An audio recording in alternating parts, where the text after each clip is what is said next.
Hello everyone. तो SSC season 2018 से जितने भी assistant section officers in CSS में सेलेक्टेड हुए हैं उनके लिए डीओपीटी ने एक pre appointment formalities letter issue कर दिया है और सभी सक्सेसफुल कैंडिडेट्स को कुछ फॉर्मेलिटीज़ को पूरा करना है, जिसके बाद ही डीओपीटी उन्हें एक्चुअल और जो रियल अपॉइंटमेंट लेटर है और उसे इशू करेगा।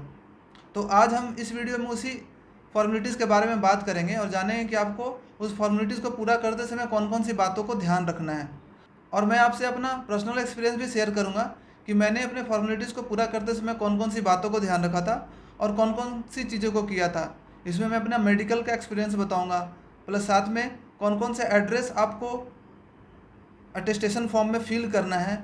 इन सब बातों को मैं आपको डिटेल में बताऊंगा ताकि अगर आपको कुछ कन्फ्यूज़न हो तो वो क्लियर हो जाए। तो चलिए शुरू करते हैं। तो सबसे पहले जितने भी सिलेक्टेड कैंडिडेट्स हैं और उनकी फैमिली मेम्बर्स को बहुत बहुत बधाइयाँ देता हूँ। और आप इस जॉब को डिज़र्व करते हो, क्योंकि मैं जानता हूँ कि आपने इसके लिए कितना मेहनत किया होगा, कितने सेक्रीफाइसेस किए होंगे, कितना पेशेंस रखा होगा, तब जाकर आपको ये जॉब मिला है। और आप सभी इसे रियली डिज़र्व करते हो और कुछ ही दिनों में आप एक गवर्नमेंट ऑफिसर बनने वाले हो और गवर्नमेंट ऑफ इंडिया का पार्ट बनने वाले हो। तो चलिए शुरू करते हैं और जानते हैं प्री अपॉइंटमेंट फॉर्मेलिटीज़ के बारे में। तो डीओपीटी ने 23 जून 2021 को सभी सक्सेसफुल कैंडिडेट्स के लिए pre appointment formality letter issue कर दिया था और डीओपीटी ने खुद सभी सक्सेसफुल कैंडिडेट्स को काउंसलेट किया है उनके सिलेक्शन के लिए। तो चलिए इस लेटर को हम थोड़ा डिटेल में जानते हैं। तो जो फर्स्ट 2 पैराग्राफ्स हैं उसमें डीओपीटी ने डिस्कस किया है कि कंबाइंड ग्रेजुएट लेवल 2018 के बेसिस पे उन्होंने इस मेरिट लिस्ट को तैयार किया है और उनके पास जितने भी डोजियर थे वो एसएससी से उनके पास आ चुका है, उन्होंने क्रॉस चेक कर लिया है और उनके बेसिस पे उन्होंने ये लिस्ट को तैयार किया है। और आपके लिए भी इसे एक बार एडवाइस दिया है कि आप भी इसे क्रॉस चेक कर लें, अगर कोई दिक्कत हो तो आप डीओपीटी को इन्फॉर्म कर सकते हो। लास्ट टाइम तक जो प्री अपॉइंटमेंट फॉर्मेलिटीज़ हुई थी वो ऑफलाइन हुई थी। हमें सभी डॉक्यूमेंट्स को खुद से फिल करके सबमिट करना था डीओपीटी को, या तो उसे पोस्ट बाय पोस्ट सबमिट करना था या फिर बाय हैंड करना था। बट इस टाइम डीओपीटी ने एक पोर्टल बना दिया है, आपको वहीं पे सारी चीज़ें सबमिट करनी है। तो इसमें 3 चीज़ें मिलनी होती है, मैं तीनों को डिस्कस करूँगा। पहला होता है विलिंगनेस फॉर्म होता है, दूसरा होता है अटेस्टेशन फॉर्म और तीसरा मेडिकल सर्टिफिकेट। तो विलिंगनेस सर्टिफिकेट जस्ट एक फॉर्म होता है जिसमें आपको अपना विलिंगनेस दिखाना होता है कि मैं इस पोस्ट को ज्वाइन करना चाहता हूँ। उसमें अपने हैंड राइटिंग से लिखना है that I am willing to join this post, और उसके साथ आपका उसमें सिग्नेचर होता है, आपका रैंक होता है और आपका एड्रेस वगैरह होता है। और ये एक पेज का फॉर्म होता है जिसको आपको फिल करके स्कैन करके आपको इस पोर्टल पे सबमिट करना है। और सेकंड होता है अटेस्टेशन फॉर्म। ये फॉर्म थोड़ा लेंदी होता है, ये 4-5 पेजों का फॉर्म्स होता है। इसमें काफ़ी चीज़ें आपको फिल करनी होती है। इसमें अपना रिसेंट फोटोग्राफ से लेकर आपका complete address, present address, permanent address and साथ में अपना फैमिली डिटेल्स, आपका हेल्थ के बारे में और बाकी आसपास के कुछ लोगों के बारे में भी आपको डिटेल देना पड़ता है। और सबसे जो इसमें इम्पोर्टेंट होता है वो आपको लास्ट 5 ईयर्स में आप कहाँ कहाँ पे रहे हो उसका भी डिटेल देना होता है। वो पुलिस वेरिफिकेशन के पर्पज़ से होता है। तो लास्ट 5 ईयर में जहाँ भी आप 1 साल से ज़्यादा टाइम पे रहे हो उसका आपको एड्रेस देना पड़ता है। तो ये आपको केयरफुली फिल करना है। लास्ट टाइम तक हमें इसका 4 कॉपीज़ को फिल करना होता था और उसे सेंड करना होता था, पर इस बार पता नहीं, शायद अगर ऑनलाइन हो रहा हो तो सिर्फ आपको एक ही फिल करना पड़े और वो अपने आप 4 कॉपी हो जाएंगे। तो हमें लास्ट टाइम तक तो हमें 4 कॉपीज़ को खुद से हैंड राइटिंग से फिल करना होता था। उसके बाद मेडिकल सर्टिफिकेट होता है। इसमें 2 कैटेगरी के लोग आते हैं, पहला जो कि दिल्ली में रहते हैं और दूसरा जो कि आउटसाइड दिल्ली है। तो जो दिल्ली में रहते हैं उसके लिए डीओपीटी खुद एक लिस्ट निकालती है कि आपको कौन से हॉस्पिटल में टेस्ट करवाना है और किस दिन करवाना है। तो आपको टेंशन लेने की ज़रूरत नहीं है और डीओपीटी खुद आपको लिस्ट निकाल कर देगा। साथ में अपॉइंटमेंट भी रहता है आपको किस दिन आपको टेस्ट करवाना है। तो मेनली जो टेस्ट होता है वो आरएमएल हॉस्पिटल में होता है या फिर सफदरजंग हॉस्पिटल में होता है। तो यहीं पे सारे लोगों का टेस्ट होता है। और जो आउटसाइड दिल्ली है उनको जहाँ पे भी सीएमओ बैठते हैं वहाँ से आपको मेडिकल टेस्ट करवाना होता है। तो डिस्ट्रिक्ट हॉस्पिटल में आपको जाना है, वहाँ से टेस्ट करवाना है। तो मेडिकल सर्टिफिकेट के बारे में थोड़ा बात कर देता हूँ, फिटनेस सर्टिफिकेट के बारे में। तो ये इसमें कुछ पर्टिकुलर टेस्ट होते हैं, 7-8 टेस्ट होते हैं जो आपको करवाना होता है। इसमें HIV पॉजिटिव का टेस्ट होता है, और एक्सरे भी होता है, साथ में ईसीजी होता है, आपका ब्लड टेस्ट किया जाता है, यूरिन टेस्ट किया जाता है और आई का टेस्ट भी किया जाता है, और साथ में आई में आपका कलर ब्लाइंडनेस भी देखा जाता है। और ये सब टेस्ट आराम से नॉर्मली हो जाते हैं, कोई टेंशन लेने वाली बात नहीं है। कुछ ज़्यादा हार्ड टेस्ट नहीं होते हैं, सब नॉर्मल टेस्ट होते हैं जो कि आपको 3-4 घंटे में सारे टेस्ट हो जाते हैं। और उसके बाद जितने भी टेस्ट हो जाएंगे उसके बाद आपको वो सारा टेस्ट को और जो फॉर्म दिया हुआ मेडिकल सर्टिफिकेट का, उस फॉर्म को फिल करके आपको वहाँ पे सबमिट करना होता है सीएमओ के पास। सीएमओ को सबमिट करने के बाद सीएमओ जब साइन कर देगा तब आपको उसे यहाँ पे आपको ऑनलाइन पोर्टल में स्कैन करके डाल देना है। प्लस साथ में डीओपीटी ने ये भी इंस्ट्रक्शंस दिया है कि आपको ओरिजिनल कॉपी भी आपको डीओपीटी भेजना है, जो कि यहाँ पे एड्रेस मेंशन्ड है, उसमें आपको स्पीड पोस्ट करना है।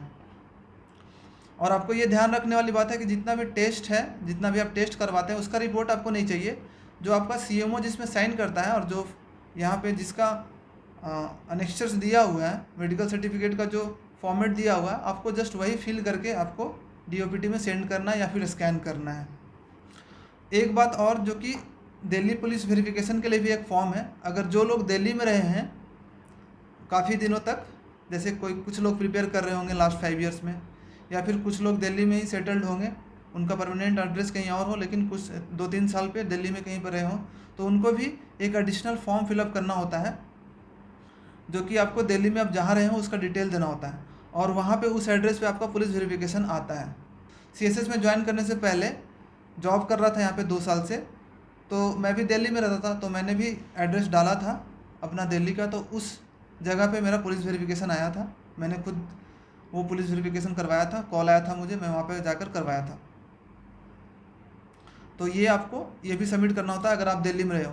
अगर आप दिल्ली से बाहर के हो, दिल्ली में नहीं रहे हो, या फिर एक प्लेस पे आप 1 साल से ज़्यादा पे नहीं रहे हो दिल्ली में, तो आपको ये देने की ज़रूरत नहीं है। अगर 1 साल से ज़्यादा एक प्लेस पे रहे हो दिल्ली पे, तब आपको ये देने की ज़रूरत होती है। और इस वाले में बात की गई जो दिल्ली से बाहर रहते हैं उनके लिए, कि सीएमओ के पास से आपको मेडिकल सर्टिफिकेट पे साइन करवाना है और उसे सबमिट करना है।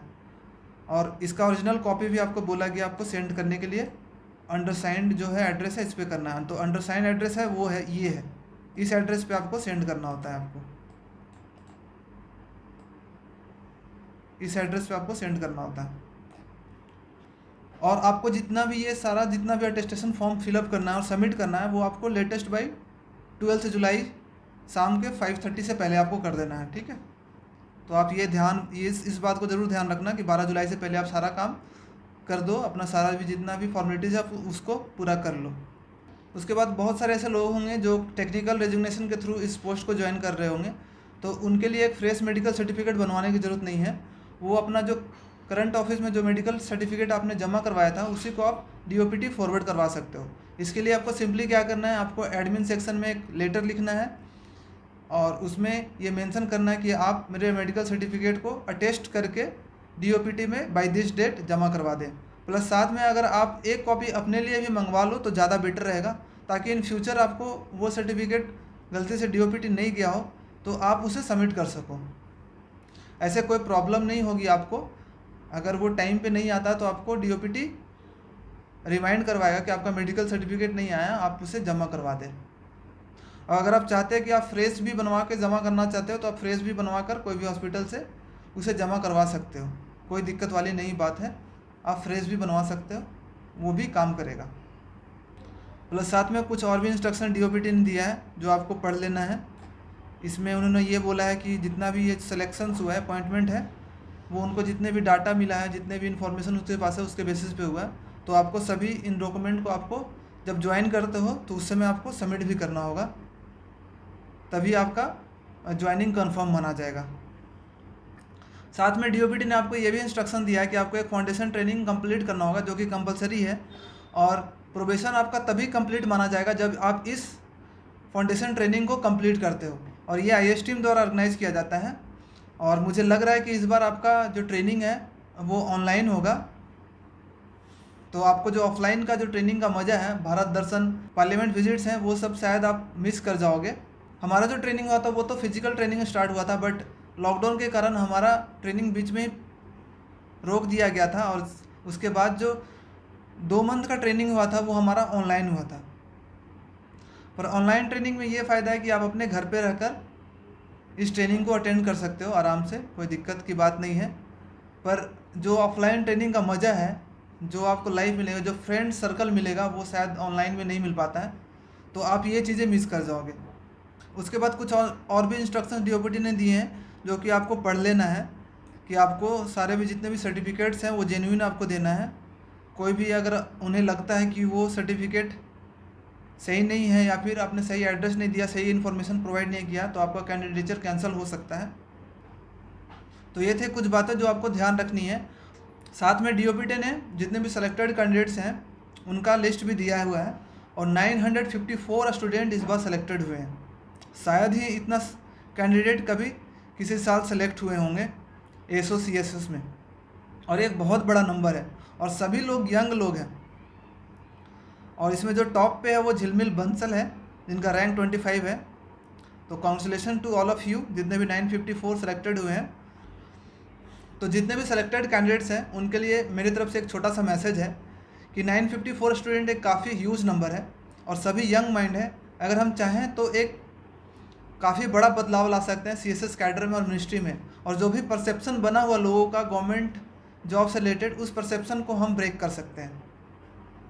बस हमें क्या करना है, बस एक पॉजिटिव आउटलुक रखना है, और हमें बस ये ध्यान रखना है कि हम बस जिस भी मिनिस्ट्री में ज्वाइन करते हैं या फिर जिस भी सेक्शन में ज्वाइन करते हैं वहाँ पे एक पॉजिटिव कंट्रीब्यूशन करने का कोशिश करें, अपना कुछ पॉजिटिव कंट्रीब्यूशन दें, और इसी छोटे छोटे कंट्रीब्यूशन से हम सब मिलकर एक पॉजिटिव इम्पैक्ट और एक बड़ा बदलाव ला सकते हैं। आपका बैच हो गया, आपके आने वाले जो भी बैच आएंगे वो भी सब यंग लोग ज्वाइन करेंगे। हमारा बैच है, हम लोग भी अभी यंग हैं, और हमारे जो आसपास के बैच हैं सब लोग यंग हैं, तो सब लोग मिलकर एक पॉजिटिव चेंज ला सकते हैं। इसके लिए बस कुछ बातों को ध्यान रखना है, जैसे कि जितने भी मिनिस्ट्रीज़ हैं उसमें ई फाइल्स और फिजिकल फाइल दोनों पे काम हो रहा है, तो हमें फिजिकल फाइल्स को थोड़ा इग्नोर करके ई फाइल पे काम करना स्टार्ट कर देना चाहिए। तो आप लोग जितने लोग भी ज्वाइन करो, ई फाइल्स पे काम करो। तो ई फाइल्स पे काम करने का क्या फ़ायदा होता है कि जो फाइल हमारा फिजिकल फाइल में 2-3 दिनों में अप्रूव होकर आएगा, वो ई फाइल्स में सिर्फ 1 दिन में अप्रूव होकर आ जाता है, और हमारा काम थोड़ा जल्दी होता है। और जितने भी फाइल हमारे पास आए उसे टाइम पे हम पुटअप कर दें और उसे डिले करने की ना कोशिश करें। और ये छोटा छोटा चेंजेस अगर हम अपने बिहेवियर में लाएंगे तो एक बहुत बड़ा इम्पैक्ट हम ला सकते हैं फ्यूचर में। तो बस यही हमारा मैसेज था आप सभी के लिए, आप इसे ध्यान रखो। तो thank you so much for watching this video. I hope आपको इस वीडियो से कुछ ना कुछ इन्फॉर्मेशन ज़रूर मिली होगी, कुछ ना कुछ जानने को थोड़ा ज़रूर मिला होगा, आपका कन्फ्यूजन कुछ होगा तो वो क्लियर हुआ होगा। तो आप सभी को बेस्ट विशेस आपके फ्यूचर के लिए, आप सभी का फ्यूचर ब्राइट हो और आप अच्छे से काम करो मिनिस्ट्री में। Thank you so much for watching this video.